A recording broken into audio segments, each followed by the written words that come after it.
Bhuta and Afanada, guys, and welcome to another episode of Plus Club on Tasty Loot Gaming. In case you don't know, Plus Club is a show that we have at the end of every month where we discuss the games that were given to us on PlayStation Plus. We play them for the month. We announce it earlier in the month, and then we talk about it at the end of the month. That's what we're doing today. In case you don't know who we are, my name's Seth. And I'm Chevy. And what games came out for Plus Club, or for PlayStation Plus this month? We got Gauntlet, Slayer Edition, and we got King's Quest, Chapter 1, A Night to Remember. Okay. The month before we got 3 games, so this one's a little shorter, but that's...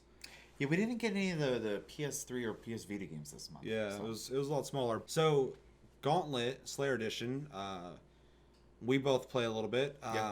We have 2 videos on that. Yeah.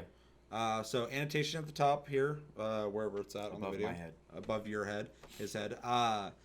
Check that out. But yeah, we've already discussed a little bit. It feels like Gauntlet to me. Absolutely. Looks better, obviously. Yep. It's cool they added certain things that can kind of change your build up a little bit. So like, not necessarily stat points, but like items. It's sad I can't remember. It's like runes or some shit, yeah. Yeah, you can have like fire when you run or whatever for a split second. Yeah, I had a tornado. tornado. You can get new weapons that have different special skills on them, which I think is really cool. Kind of adds to a game that's not really meant to have loot. Yeah, they found a really interesting way to get around that. Yeah. Yeah, because it's not even that the weapons like necessarily like change your move. Like they literally like make you a different character.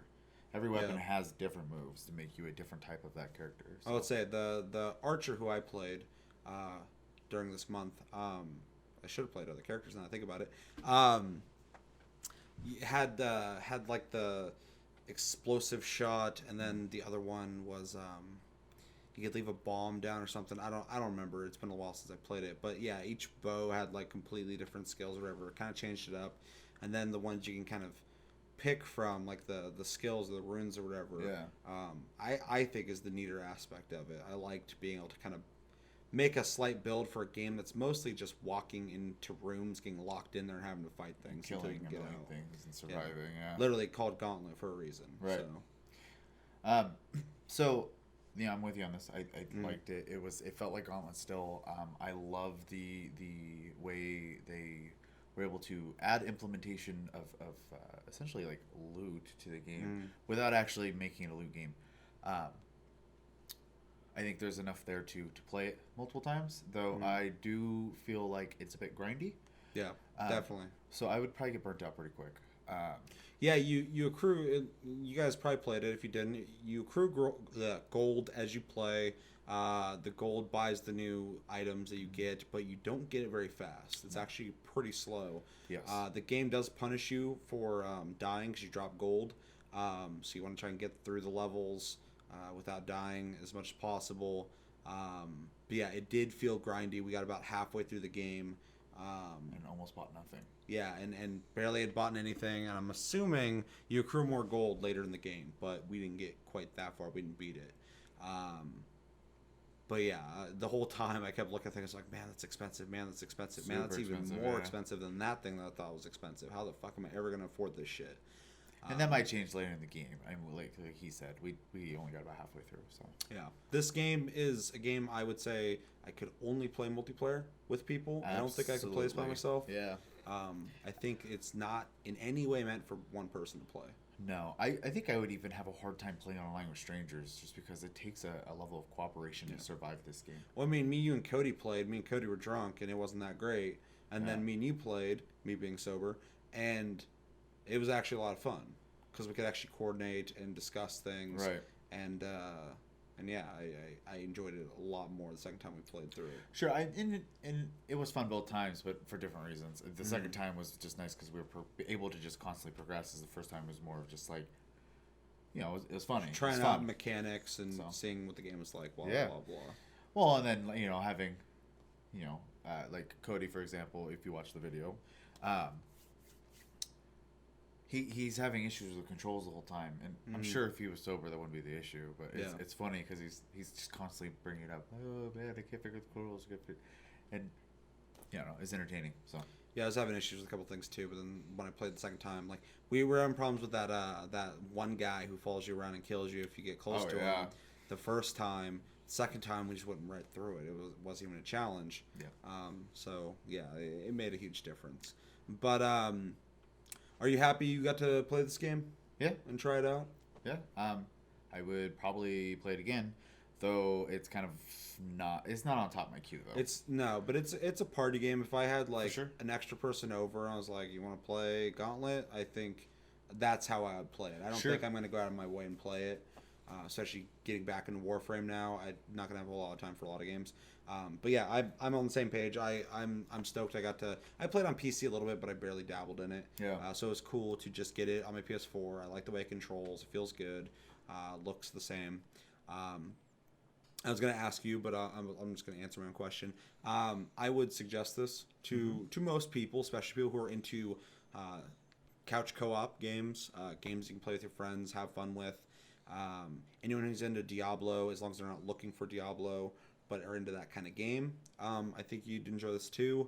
And yeah, I think it was a good game for them to give out on PlayStation Plus. Yeah, I think so too. I don't think I'd recommend it quite to too many people. I think it's very situational. So like if I was sitting in an environment where I thought it was an appropriate game to bring up, I'd probably recommend it. But if someone asked me like what game they should be playing, I probably wouldn't even hit my oh no, I wouldn't either. I'm just saying people I would suggest it to is pretty much anybody. Yeah. If the circumstance yeah arose. So yeah, did you guys play Gauntlet? Let us know in the comments below. Have you not played it? Do you want to play it? Let us know. So the second game that we played is King's Quest. A Night to Remember. A Night to Remember. That's the part. I don't know why I'm forgetting that name so much. Which is a adventure game, point and click adventure game, taking after the old King's Quest games. I believe it's the 8th one. Yeah. Yeah. Made by Sierra Games, which I did not know existed. Still, that kind of blew my mind. Subsidiary of Activision. So. Yeah. I used to love Sierra Games, and I guess I still do because I actually really enjoyed this game. Yeah. For the record, we both beat this. Yep. And it was a lengthy fucking game. With Telltale Games, which make similar type games, and in fact, in my opinion, are the kings of this type of game now. Absolutely. They normally release games with 5 episodes. Each episode is about an hour and a half to 2 hours long.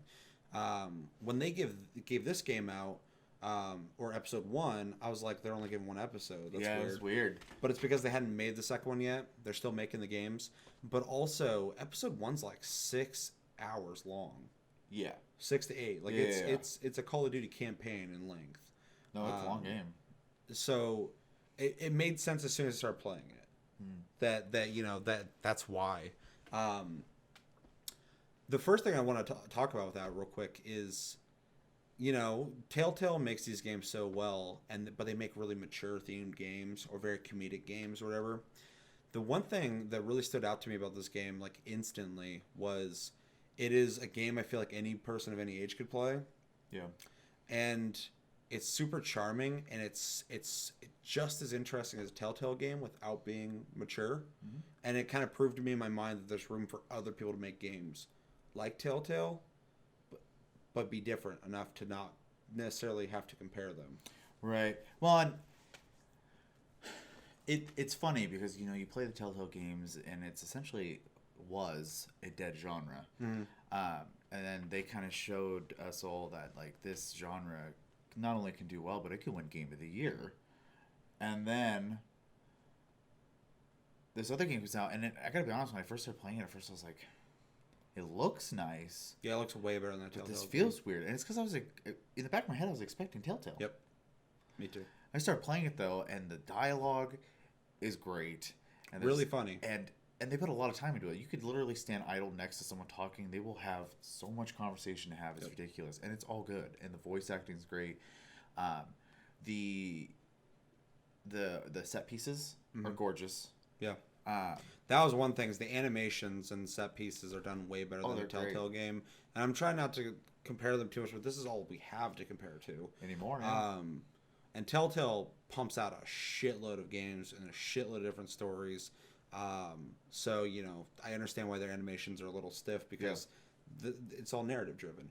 But these guys, I mean, just seeing there's a part with the carriage and the two little goats, and Those he goes, goats are so awesome. and they run across that log, and the animation of the goats going one by one across the log, just booking ass, and then the wagon being on two wheels going across and flying around. I was like, you wouldn't see that in a Telltale game. Like, that was really well animated. And not that smoothly, for sure. Yeah, yeah. It looked really good. This also, since we're going to compare to a Telltale game, because this is what we have, like you brought up, a lot more puzzle heavy, which... Way more puzzle heavy. I don't want to say is necessarily a good or bad thing. It's definitely different. It's a preference thing, because I appreciate puzzles, and I think a lot of people would really enjoy the puzzles. Yeah. I personally don't like puzzles in games, not because I don't appreciate puzzles, but because for me, I'm impatient, and I feel like they stop the progression of the game. Yeah. There's a challenge there to get the puzzle done, and some people feel rewarding or feel reward when they do a puzzle. For me, I'm like, we could still be going. We could still be progressing in the storyline, and this is keeping me back from that. And it frustrates me, but then, you know, I figure out the puzzle and then I move on. But for me, I'm not a huge puzzle guy, so that is one thing about the game that actually is not a negative in any way, but something that I personally did not enjoy as much as I would have having just narrative choices. Well, and then, you know, another thing that's kind of interesting too is like in Telltale games, your essentially your main mechanic there is a conversation system, which gives you multiple choices, and the result is generally the same throughout the entire game. But the way you get there and the relationships you have and stuff with people is different. As for in this game, there are actually like different actions you can take, and I can't remember exactly. I looked it up, but it's like there's a bravery option, a wisdom option, and you know, all these different options, and they actually the more of these in those categories you do throughout the game, I guess does change things a little bit. I have not had a chance to experience this though. Also, I think a large part of that has to do with the fact that we have one chapter to go off of, so we don't know what the long term of that is going to be. But it is neat to see that they attempted to do something similar in the vein of like having a multiple choice situation that you can go throughout the games. So, one thing that keeps reoccurring in my brain is when I was talking earlier about how charming the game is. Yeah. One thing that's really nice about this game is it wasn't stressful. No. When I play Walking Dead Season 1 or 2, or even like The Wolf Among Us or whatever, or any of those games, I feel like my decisions will impact characters that I enjoy, and they may die because of me. It's nice to play a game like this where essentially there's already a story that they're really pushing. Like, this is the way it happened, and if you fuck up, it's like, oh, that's not the way it happened. Right, blah, blah, right. blah, and you just go back, and you keep playing it, and it's just a comedy-driven, charming and fun fantasy story, and it was nice. It's almost got a zen quality to it, because you just kind of are sitting back, almost like watching like a Pixar movie or something. It's not like this hardcore narrative that you're like just sucked into because of how well it's made, but it's just an enjoyable experience. Yeah, no, I completely agree with that. Would you recommend this game to people? Anybody who likes Telltale games, which a lot of people, and anybody who used to play the old King's Quests, or any point-and-click adventures. It's not a game I'd bring up to just anybody, though. If someone's like really into like Halo or Call of Duty, I probably would never bring this up. Yeah. Anyone with kids, maybe I would suggest it, because it seems kid friendly to me. Yeah. I didn't see anything that was too perverse or extreme. It's very cartoony. Yeah, I mean, I would totally suggest it to people. I really enjoyed it. I think people would really enjoy it. What about you? Very similar, and it's funny you bring up the kids thing, because part of my suggestion thing was going to be, this is definitely a game you could sit down, your kids could be next to you, and you could play it, because I don't believe that any of the humor is vulgar, but I do think it is intelligent enough that an adult would get stuff and the kids There's a lot of ridiculous like slapstick shit too, though, that kids could enjoy. Oh yeah. And not that this is really a selling factor for me, but I do think it's really interesting that a game that is that light to the point where kids could enjoy it, that I could enjoy it. No, it's very reminiscent of kind of like you said, like a Pixar. Like it has adult intelligence mixed with the ability to entertain all ages. I don't think all ages can play this game because the puzzles. I did find myself getting stuck a couple times It's just due to lack of good like I guess hints on what to do. Yeah. There was a couple times I did get kind of stuck. I did a walkthrough once at one point. But that's a small gripe. I mean, overall, wonderful experience. I think most people, like you said, they're into story-driven stuff or just like cartoony stuff. Who read books? This is a great game. I actually did buy the second chapter. I've not got a chance to play it yet, but I fully intend to continue playing it unless it becomes boring. So the PlayStation Plus worked. They gave you an episode, now you bought an episode. I purchased one. Yeah. So I'm not sure if I'm going to buy episode 2. I'll probably wait and see you play it to decide if I want to buy it or not, because I do really enjoy it and I would like to play it, but at the same time it's just I have so many fucking games that it's really hard for me to even think about buying a fucking game right now. So I'll wait on it, but I am absolutely interested in it. Yeah. So all right, guys, so did you play King's Quest? Have you not played it? Let us know in the comments below. If you played it, did you like it? Did you hate it? Is it not your type of game? Do you love these type of games? If you haven't played it, is this a game that you're even interested in? Do you typically play these games? Do you hate those type of games? Let us know in the comments below. I'm really interested. And but that's going to do it for this month's Plus Club. Make sure to come back next month, but next week hopefully, so we can talk about what games are coming out for PlayStation Plus, and we can do the whole thing fucking over again. But until then, thank you as always for watching. Make sure to check us out on Tumblr and Twitter, Tasty Loot Gaming. Check us out on twitch.tv, Sleep Division, all one word. Make sure to like and subscribe if you enjoyed this episode. My name's Seth. I'm Chevy. And until the next episode, we will see you later.